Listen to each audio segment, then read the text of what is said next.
Hi hello welcome to our channel SRK properties and associates. ఈరోజు మరో ముఖ్యమైన టాపిక్తో మేము ముందుకు రావడం జరిగింది. మనం ఈ టాపిక్లోకి వెళ్ళబోయే ముందు మా ఛానల్ని సబ్స్క్రైబ్ చేయండి, లైక్ చేయండి, షేర్ చేయండి, కమెంట్ చేయండి. ఈరోజు మనము తెలుసుకోబోయే టాపిక్ వచ్చేసి ఓపెన్ ప్లాట్స్ మీద ఎందుకు ఇన్వెస్ట్మెంట్ చేయాలి, మరియు ఇంకోటి ఏంటంటే ఇప్పుడు ఇన్వెస్ట్మెంట్ అనేది రైట్ టైం అండి. సో ఇంకొకటి ఏంటంటే ఓపెన్ ప్లాట్స్ మీద ఎందుకు ఇన్వెస్ట్మెంట్ చేయాలి అంటే రోజు రోజుకి పాపులేషన్ అనేది పెరుగుతుంది, కానీ అంతేకాని భూమి అనేది పెరగదు, దాన్ని తయారు చేయలేము, ఎక్కడికి తీసుకొని వెళ్ళలేము.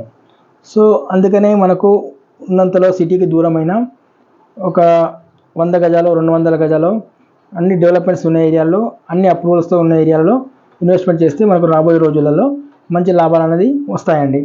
మేజర్గా ఇక్కడ ఇంకో విషయం ఏంటంటే మనం హైదరాబాద్లో ఇంకా స్క్వేర్ యార్డ్లోనే అమ్ముతున్నాము భూమిని. సో అదే బెంగళూరు, ఢిల్లీ, ముంబై తీసుకున్నట్లయితే అక్కడ భూమిని స్క్వేర్ ఫీట్లలో అమ్ముతున్నారు. సో అలాంటి పరిస్థితి మన హైదరాబాద్కి రాకముందే మనకు ఉన్నంతలో ఒక 100 గజాలు 200 గజాలు స్థలం కొనుక్కోండి. సో అంతేకాకుండా మన ఢిల్లీ, ముంబై, బెంగళూరుకి చుట్టుపక్కల సముద్రం ఉంటుందండి. అక్కడ ఒకవైపు మాత్రమే ఎక్స్పాన్షన్కి స్కోప్ ఉంది. అక్కడ ఆల్రెడీ 100 కిలోమీటర్ల వరకు ఎక్స్పాన్షన్ అయి ఉంది. సో మన హైదరాబాద్కి అలాంటి పరిస్థితి లేదు, మనకు సముద్రం అనేది లేదు, మనకు చుట్టూ 4 వైపులా మనకు ఎక్స్పాన్షన్కి స్కోప్ ఉంది. అది 100 కిలోమీటర్ల వరకు మనకు ఎక్స్పాండ్ చేసుకోవడానికి అవకాశం ఉంటుంది.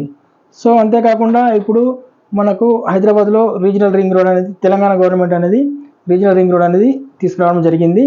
సో ఇప్పుడు ఈ టైంలో మనము ఇన్వెస్ట్మెంట్ చేస్తే మనకు రాబోయే రోజులలో మంచి లాభాలు అనేది వస్తాయి. సో అంతేకాకుండా ఇప్పుడు రియల్ ఎస్టేట్ మార్కెట్ అనేది కొంచెం స్టేబుల్గా ఉంది. ఒక తెలివైన ఇన్వెస్టరు ఇప్పుడు ఈ భూమి మీద ఇన్వెస్ట్మెంట్ చేస్తే రాబోయే రోజులలో మంచి లాభాలు అనేది వస్తాయి. సో ఎవరికైనా భూమి మీద ఇన్వెస్ట్మెంట్ చేయడానికి ఇంట్రెస్ట్ ఉన్న వాళ్ళు నా నెంబర్కి కాల్ చేయగలరు. నా నెంబర్ వచ్చేసి 9347032818. Thank you very much.